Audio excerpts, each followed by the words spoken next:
एकदा पिंजऱ्यात अडकलेला बिबट्या पुन्हा पिंजऱ्यात जात नाही असं आतापर्यंत म्हटलं जायचं।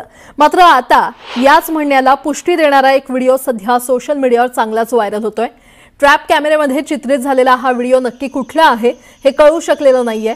मात्र या व्हिडिओमध्ये बिबट्याला पकडण्यासाठी एक पिंजरा लावण्यात आल्याचं निदर्शनास येत असून बिबट्या त्या पिंजऱ्याजवळ रेंगाळताना दिसतोय। पिंजऱ्यामध्ये भक्ष्य असतानाही बिबट्या पिंजऱ्यात जात नाही।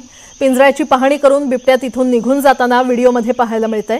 उत्तर पुणे जिल्ह्यामध्ये बिबट्यांची संख्या मोठ्या प्रमाणात वाढली असून बिबट्याचे हल्ले देखील वाढलेत। बिबट्यांचा वाढता उपद्रव कमी करण्यासाठी इथले बिबटे पकडून त्यांच्या स्थलांतराचा निर्णय राज्य मंत्रिमंडळाने घेतला असून बिबटे पकडण्यासाठी पिंजऱ्यांची संख्या देखील वाढवण्यास सुरुवात केली आहे।